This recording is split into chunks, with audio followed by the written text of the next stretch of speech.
Educação à distância, mudando realidades.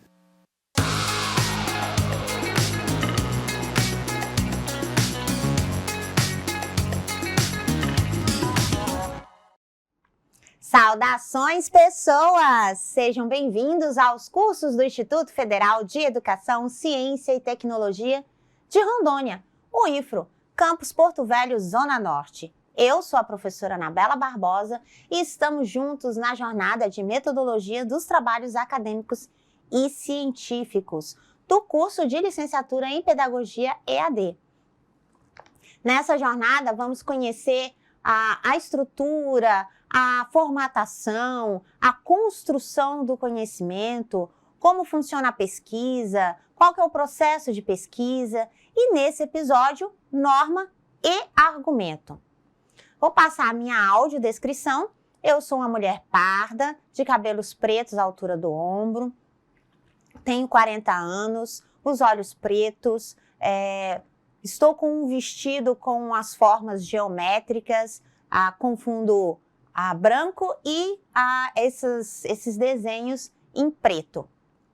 Meu sinal na comunidade de Libras é Anabela e ao meu fundo está uma plotagem da EAD com os dizeres EAD mudando realidades. Começaremos então com uma citação dele, Pedrinho Demo. Pedrinho Demo diz lá no livro Educar pela Pesquisa que educar pela pesquisa tem como condição essencial, primeira, que o profissional da educação seja pesquisador, ou seja, maneje a pesquisa como princípio científico e educativo e a tenha como atitude cotidiana.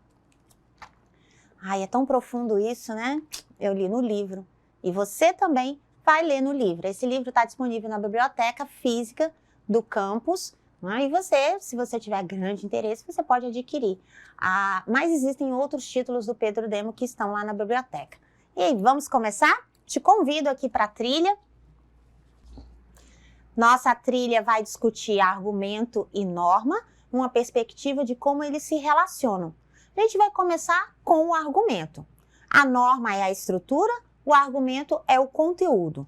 Para Pedro Demo, no livro Praticar Ciência, que está disponível lá na biblioteca virtual, um dos critérios da cientificidade, né, ele diz que a ciência ela tem critérios de cientificidade. Esses critérios de cientificidade possuem o conhecimento, a discutibilidade, o questionamento reconstrutivo e a autoridade do argumento.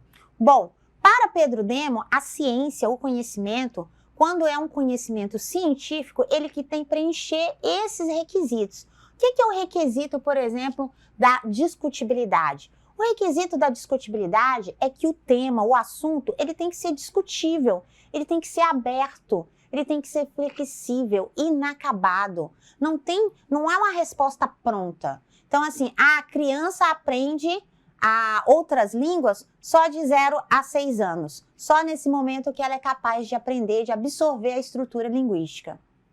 E acabou. Não existe outra possibilidade. Então, aí não é conhecimento científico. O conhecimento tem que estar aberto. As respostas são provisórias.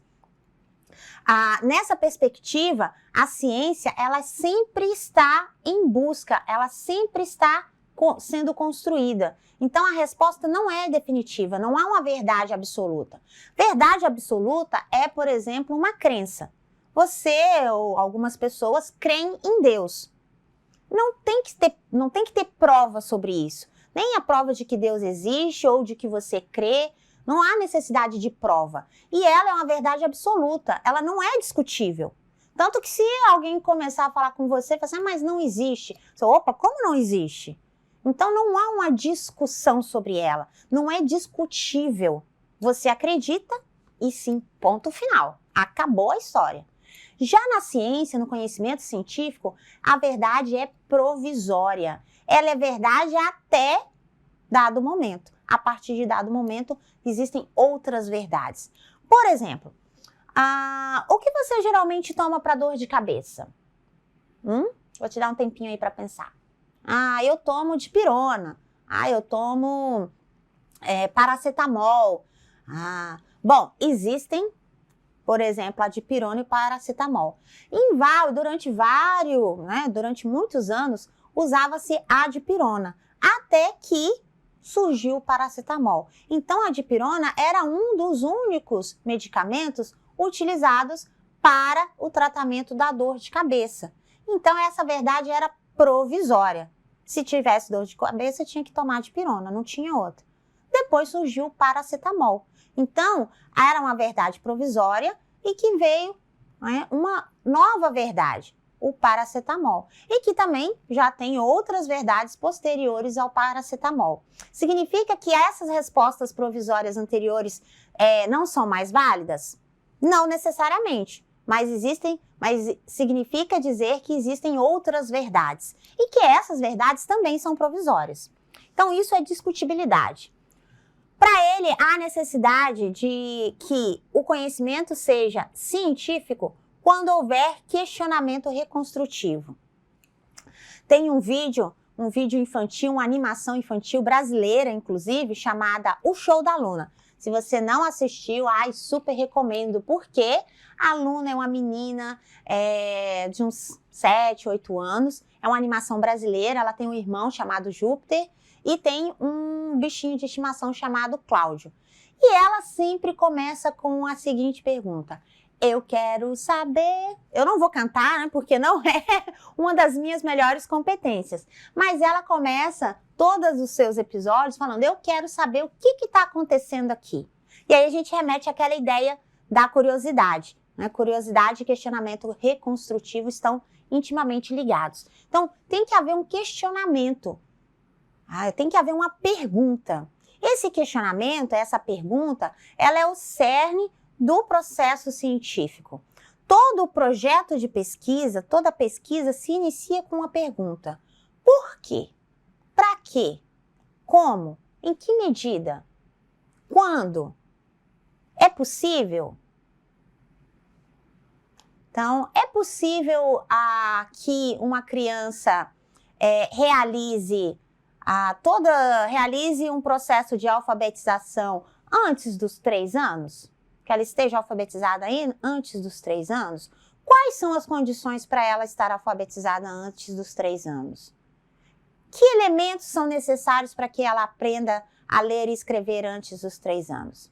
Então, percebam que são perguntas, não são respostas. E ele é reconstrutivo porque eu pergunto, e aí eu desenvolvo esse conhecimento, mas sobre esse conhecimento me surgem novas perguntas. E ele é reconstrutivo porque eu pergunto e trago uma verdade provisória. E nesse diálogo, nessa construção, é que vai surgir a autoridade do argumento. Se eu estou pesquisando, portanto, como que uma criança, ou se é possível uma criança se alfabetizar antes dos 3 anos e quais são as condições necessárias para que isso ocorra, eu tenho que analisar e tenho que levantar argumentos, a autoridade do argumento. Até o Pedro Demo, aqui no livro, ele vai fazer uma brincadeira entre a autoridade do argumento e argumento de autoridade. Uma coisa é quando o argumento, quando eu tenho autoridade do argumento, ou seja, o argumento, na sua essência, ele tem o condão de fazer prova. Então, quando eu faço um teste sobre, por exemplo, um medicamento para dor de cabeça, eu testo com placebo e testo o medicamento. E aí, daí tantos minutos, as pessoas que fizeram uso do medicamento não sentem mais nada. Então, esse argumento, ele tem autoridade. A prova de que a dor de cabeça passou é autoridade suficiente para validar eu dizer que esse medicamento tira a dor ou esse medicamento controla a dor. Isso é a autoridade do argumento. O que é diferente de argumento de autoridade? Porque ciclano diz, porque fulano. Então, a autoridade está na persona e não no argumento. Não confunda com o fato de eu falar assim: olha, de acordo com Pedro Demo. Não é esse tipo de persona que eu estou falando. É o tipo de persona quando você diz assim: geralmente nas questões políticas, nas questões de liderança, nas hierarquias das organizações, ou mesmo na família, né? Quem foi que deixou você fazer isso? Foi seu pai. Opa, ali tem autoridade. Então, argumento de autoridade. O pai deixou. Ele é autoridade. A autoridade do argumento, ela é a prova de validação. O argumento de autoridade, ele é baseado no poder que aquela pessoa exerce. Então, a ciência não busca o argumento de autoridade, ela busca a autoridade do argumento. E essa autoridade do argumento é provada pelo teste, pela experimentação, pelo estudo, pelo debruçar sobre aquele objeto e apresentar provas, apresentar evidências. Igual a gente ouve falar no direito, né? Olha só, diante do julgamento, o advogado apresentou provas cabais. Ou seja, ele apresentou provas que não havia como você dizer que não era aquilo, né? Os documentos estavam ali indicando que houve aquela fraude, ou a arma do crime tinha as digitais do assassino. Então, esses elementos, eles são argumentos, são autoridade de argumento, né? O argumento, ele tem autoridade pela sua essência. Não é porque o advogado falou, é porque a prova falou. Então, aqui funciona a mesma coisa. Não é porque alguém falou, mas é porque o que foi falado foi testado e validado. Então, essas são algumas condições. Lá no livro, o Pedro Demo vai dizer assim, olha, esse livro está lá disponível na biblioteca virtual, como eu já falei para vocês, e ele vai dizer que para esses elementos, então, entre esses critérios de cientificidade, a gente tem que o conhecimento ele vai ser disruptivo e rebelde. Ele vai ser rebelde! Vamos lutar! Não, não é bem esse tipo de rebeldia. É a ideia de que rebelde no sentido que ele vai se colocar em posição de discussão. Ele não vai se colocar em posição de aceitar, na posição passiva, né? Uma posição ativa de estar em constante discussão. E disruptivo, porque ele não é contínuo, ele não é pronto e acabado, ele tem esses movimentos.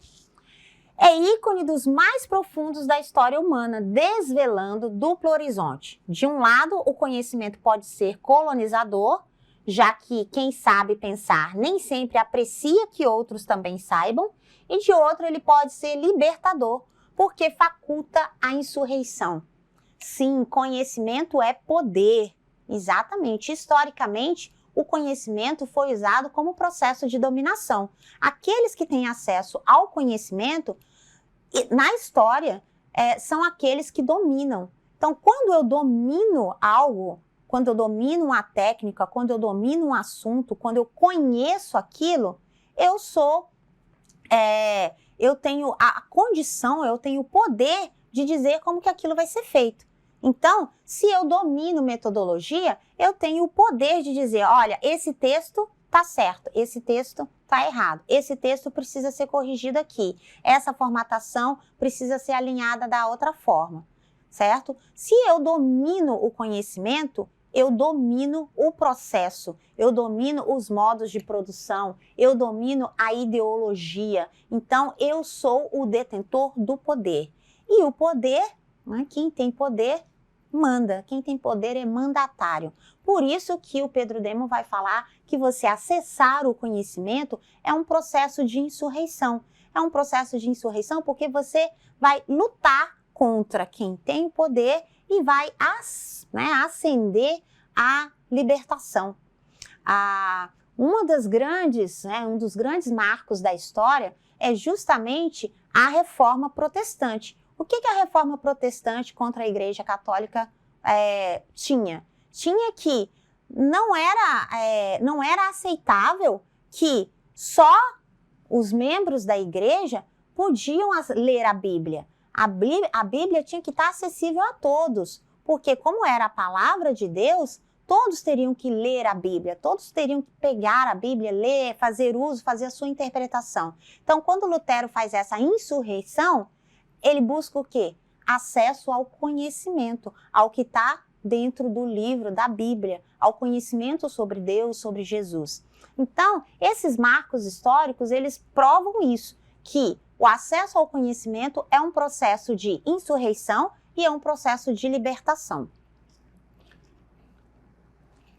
E aí a gente tem, então, essas sugestões aí para a gente fazer ao longo da nossa estrutura. E falando de argumentação, o Pedro Demo vai dizer que esses critérios, lá no livro dele, os critérios de cientificidade, consistem aí, quando eu falo de estrutura formal, de estrutura do conteúdo do texto, em coerência, consistência, sistematicidade, originalidade, argumentação e objetivação. O que é cada um desses? Bom, para o Pedro Demo, olha, a coerência, algumas coisas você já deve ter ouvido quando você vai fazer redação. Esse texto, língua portuguesa, esse texto tem que ter coesão e coerência. Esse texto tem que apresentar a ortografia. Então, o que é essa coerência do ponto de vista da ciência? Pedro Demo vai entender que a coerência, ela é uma tessitura destituída de contradições lógicas, construída passo a passo, ordenadamente, sem repetições desnecessárias. Texto é um tecido, nem vazios, o desenvolvimento coerente do tema, com começo, meio e fim. A definição bem feita de termos e categorias usados da mesma maneira durante o texto. Então, coerência significa que, um momento, eu digo que o mouse é um objeto, é um hardware, né? É um hardware porque ele é físico. E aí, logo na frente, eu digo que o mouse é um software. Software, geralmente, são os programas. Então, eu estou fazendo contradição. Esse tipo de contradição não é ideal para o texto científico. Ele tem que haver uma coerência. Se eu estou falando que a criança, se eu estou falando de criança, eu não posso, no meio do meu texto, falar do processo de aprendizagem do adulto, porque o meu objeto é a criança. Ou confundir um processo com outro, falar que um aprende do mesmo jeito que o outro, certo? Porque são estruturas biologicamente diferentes.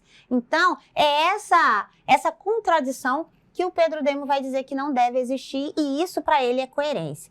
E consistência para o Pedro Demo é a capacidade de resistir a contra-argumentos, mantendo ao mesmo tempo alguma atualidade. Discurso bem tramado, amarrado, capaz de ficar de pé, merecendo a atenção dos leitores e estudiosos. Então aí, quem não já leu um romance, né? Um romance em que você começa a ler e você fica ali envolvido, intrigado, porque a trama, você fica quase que amarrado no livro, você quer terminar. E essa estrutura de construção, ela também deve estar presente no texto científico. E significa, essa consistência significa que, igual quando a gente bate um bolo, quando a gente bate um bolo, se a massa tiver consistente, então você está vendo que ela está homogênea, que ela tem a mesma cor, que se você pegar ela está firme, né? Diferente de quando a gente diz, ixi, a massa desandou. Ou então quando você vai fazer angu. Angu é uma comida típica mineira, né, que alguns chamam de polenta, mas há uma diferença. Mas o angu, se você começa a fazer o angu, que geralmente é uma mistura de água com fubá, se ele dá pelota, ele desandou. Então aí dá pelota, esses meios ficam, essas pelotas elas ficam com fubá cru, e mesmo que você coloque fogo, essas pelotas não desmancham, não tem como você tirar o caroço do angu, certo? Então, imagine, um texto é o angu. Se ele estiver cheio de caroço, ele está inconsistente. Você não consegue compreender, você não consegue amarrar os elementos, tá? Pensa aí, como o Pedro Demo comentou, de que ele é um tecido. Se o tecido tiver puxões, linhas, costuras mal feitas, mas isso é uma coxa? Isso é um pano de prato? Isso é uma toalha? O que é isso? Isso é uma fronha? Não dá para você entender. Então, ele tem que ter uma trama, ele tem que ter uma orquestração lógica.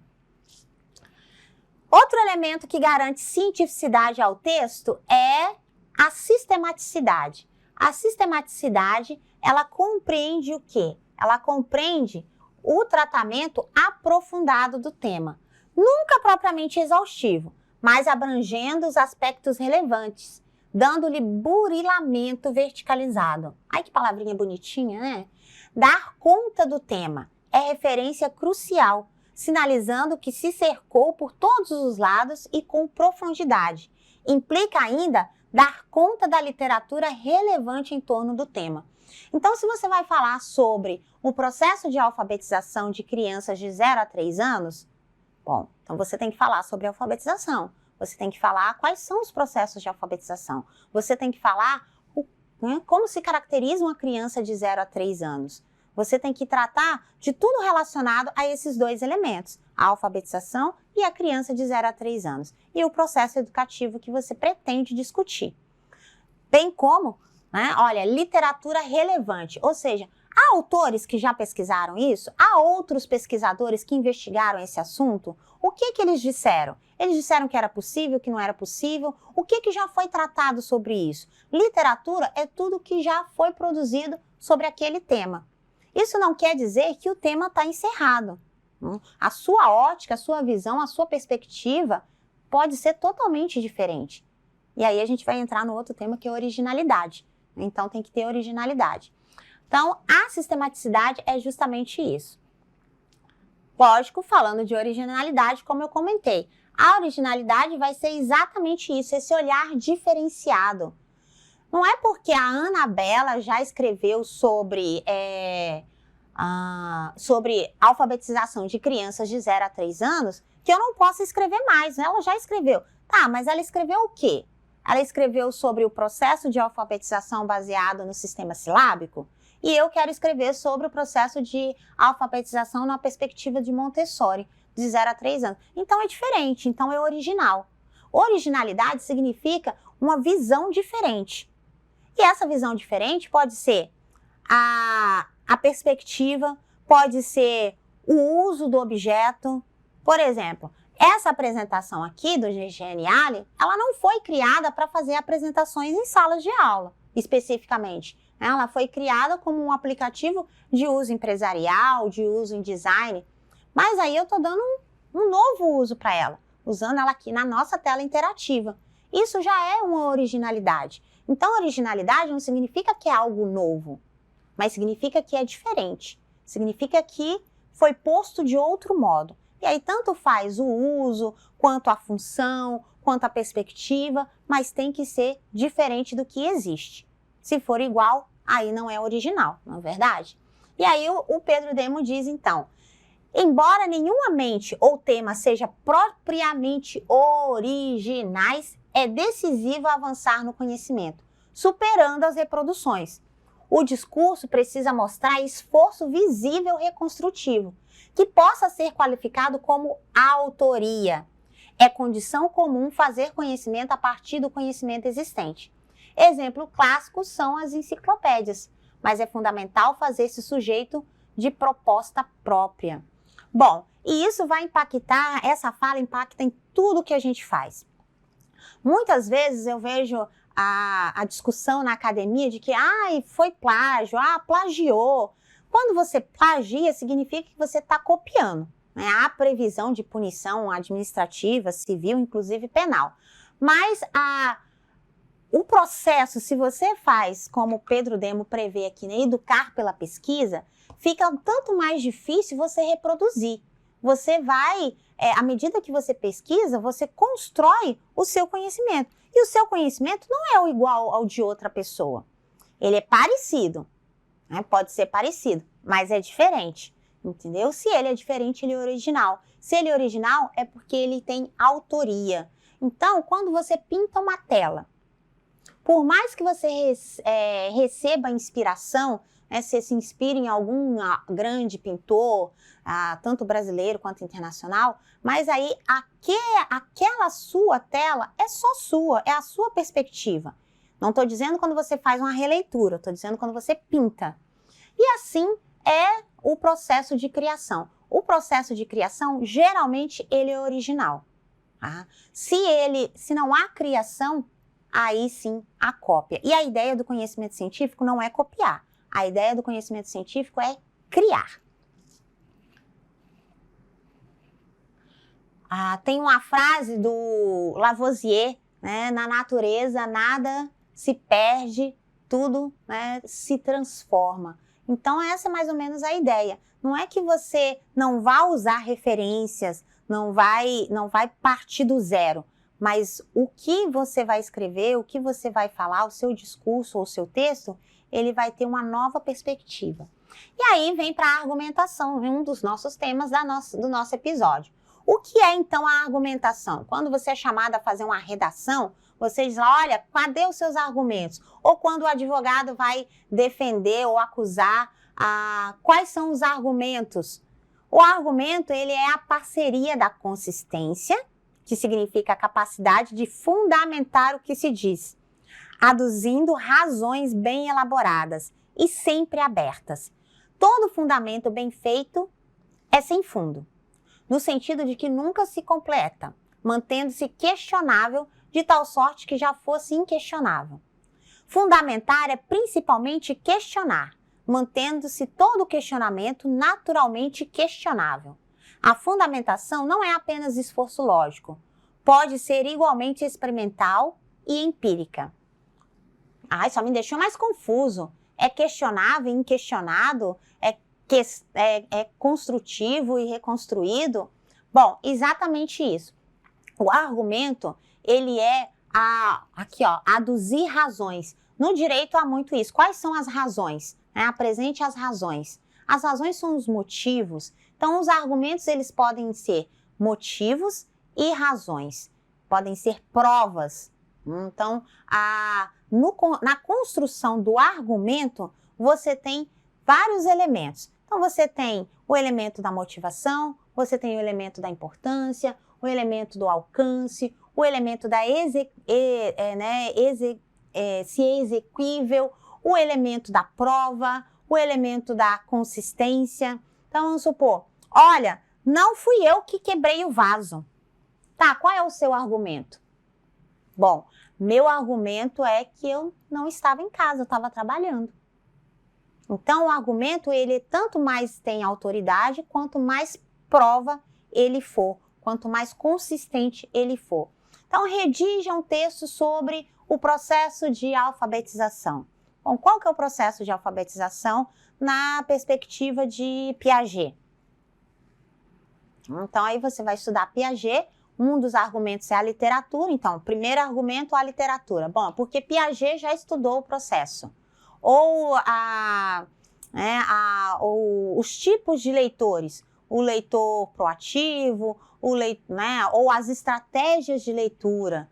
Então, existem vários assuntos para você poder redigir um tema. Mas todos eles você tem que traçar argumentos. Argumentos, ou seja, palavras ou um assunto que valide a sua perspectiva, que valide a sua ótica ou aquilo que você acredite. A gente vai ver isso mais para frente na prática. E por último, mas não menos importante na concepção de Pedro Demo, é a objetivação. Não sendo a objetivação factível, a objetividade, que são coisas diferentes, bem como a neutralidade. É crucial assumir o compromisso metodológico de correr atrás da realidade, não de deturpações, ideologias e manobras. Como toda teoria é constructo, é decisivo cuidar que a construção mental se vincule à realidade, por mais que não consigamos levar cabo a essa boa intenção. Bom, o que ele quer dizer? Ele quer dizer que objetividade e objetivação são coisas diferentes. Uma coisa é quando você torna algo extremamente objetivo, principalmente nas ciências sociais aplicadas e nas ciências humanas. É muito difícil você ser imparcial, você ser objetivo. Isso aqui é um mousepad. Um mousepad feito de EVA, com a cobertura de malha, né? Isso é objetividade, certo? Agora, quando eu falo em pessoas, a objetividade ela é um tanto subjetiva, ela é um tanto permeada pela parcialidade, pelo que eu sou enquanto ser humano, pela minha história, pela minha cultura. Então, quando ele fala de objetividade, é você tratar sem deturpações. Ou seja, não é você falar assim, bom, isso aqui não pode ser aplicado, porque, digamos, porque mulheres não podem. Então, isso é uma deturpação. Por que não podem? Então, essa deturpação é você diferenciar sem ter um motivo razoável para essa diferenciação. E, falando então dos critérios de cientificidade, nós temos esses elementos. A seguir, nós temos que elementos? A estrutura normativa. Então, a gente tem dois polos. A pesquisa enquanto prática metodológica e a pesquisa como princípio formativo e educativo. A pesquisa como princípio formativo e educativo, a gente tem aqui a sugestão que você assista esse vídeo, ele está disponível aí na apresentação e no ambiente virtual, em que o Pedro Demo vai falar sobre essa prática da ciência enquanto princípio educativo e formativo, ou seja, a pesquisa é o meu aprender e o meu ensinar. E, além disso, a gente vai ter aqui a pesquisa enquanto prática metodológica. E dentro da prática metodológica, um esquema que eu trago aqui, que é do José Oswaldo de Zordi, no livro Desenvolvimento de Projeto de Pesquisa, embora a gente não vá utilizar o livro em si, mas o esquema que ele traz é muito interessante. E aí eu vou deixar aqui bem grande para a gente ver como é que é o processo dele de pesquisa. Então, como é que para ele a gente resume o processo de pesquisa? Para ele, o processo de pesquisa se resume assim. Eu tenho primeiro a concepção da pesquisa, certo? Essa concepção de pesquisa é uma fase de estruturação lógica, que eu penso sobre o que eu vou pesquisar, o que eu quero saber, em que medida, por quê, quando, como se aplica. Eu faço a elaboração dessas concepções dentro de uma estrutura normativa, dentro de um texto, né, com algumas regras, escrito, e que a gente vai ver agora esses elementos. E essa estrutura chama projeto de pesquisa, e eu digo, por exemplo, o que eu quero saber? Então, são algumas perguntinhas. O que, como, onde, por quê, quando, com quem? O projeto geralmente tem que ter essas orientações de o que, como, quando, onde, por quê, às vezes quanto você vai precisar para investigar o assunto.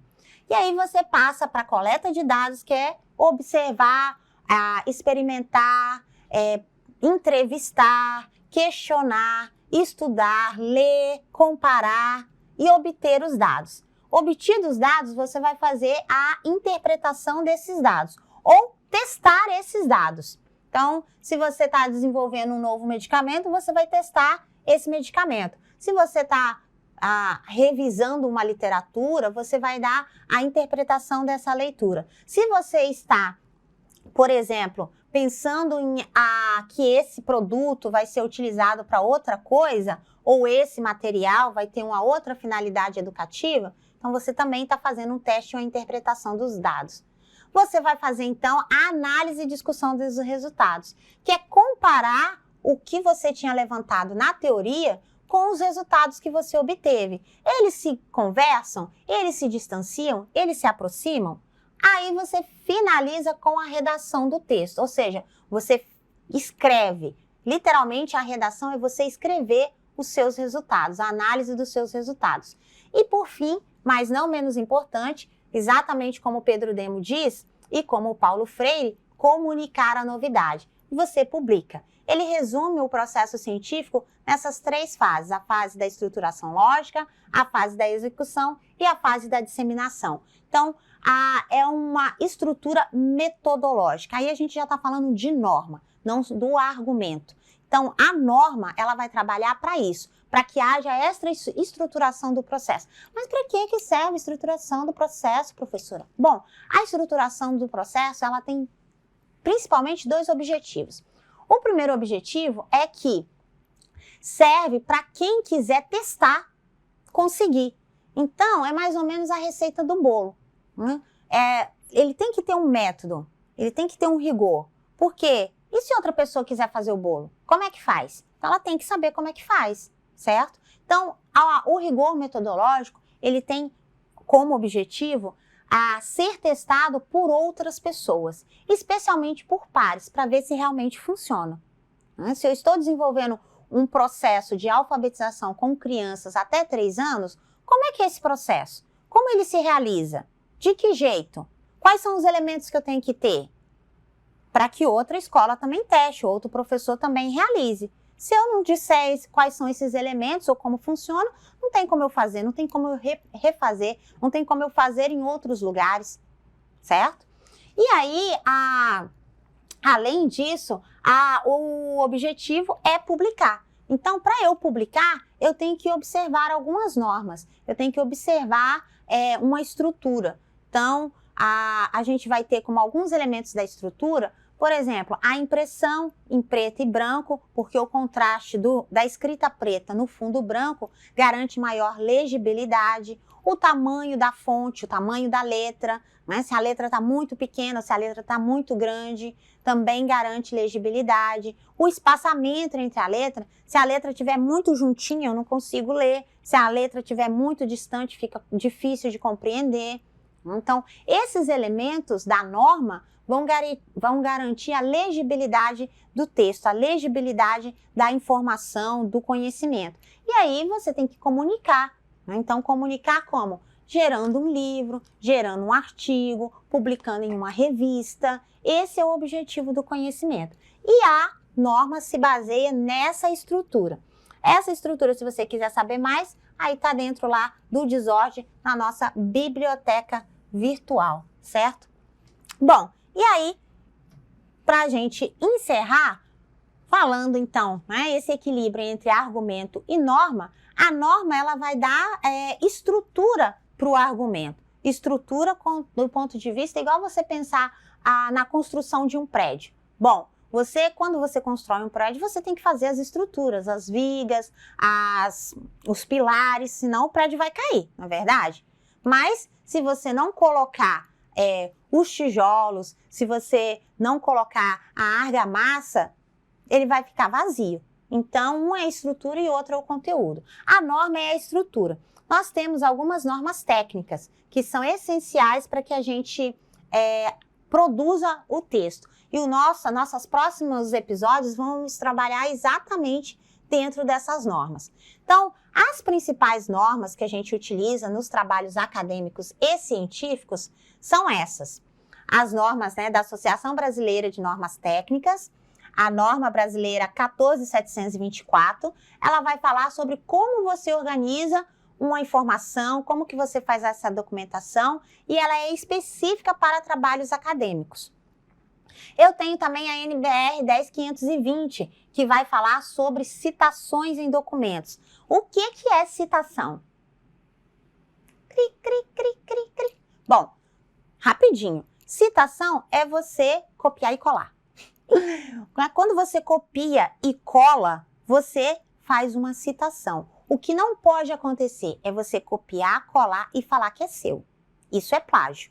Então, toda vez que você copia e cola, você tem que dizer de quem que é. Você tem que dar o mérito de quem escreveu aquilo. Seja exatamente o que é escrito ou seja a ideia. Então, quando você faz isso, copia e cola e fala que é, por exemplo, do Pedro Demo, que é do Paulo Freire, você está fazendo uma citação, você está referenciando aquele assunto. Então, ela vai dizer como que a gente faz essas citações. A NBR 6023 vai trabalhar as referências. Então, no momento do texto, eu transcrevo o que foi escrito e no outro eu coloco todo de onde saiu, onde eu encontro essas referências. A NBR 6024, que vai falar sobre as seções de um documento escrito, como que a gente divide o documento. A NBR 6027, que vai falar do sumário. E a NBR que vai falar sobre resumo é a 6028. A gente tem aqui, e está disponível no ambiente também, o site da normas da ABNT.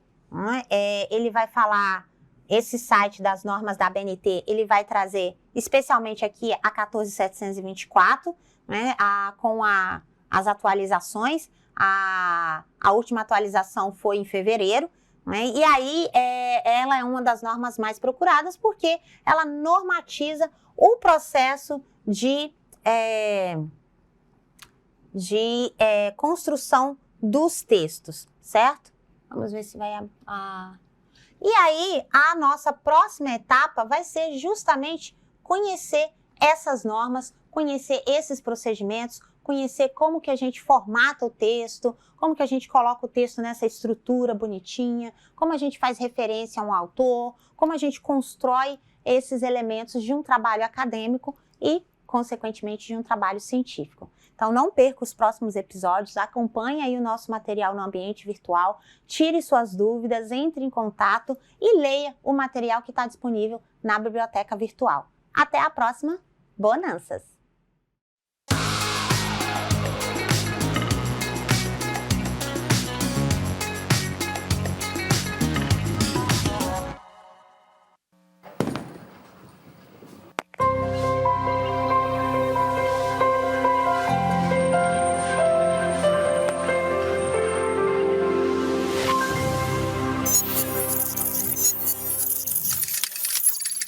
Educação à distância, mudando realidades.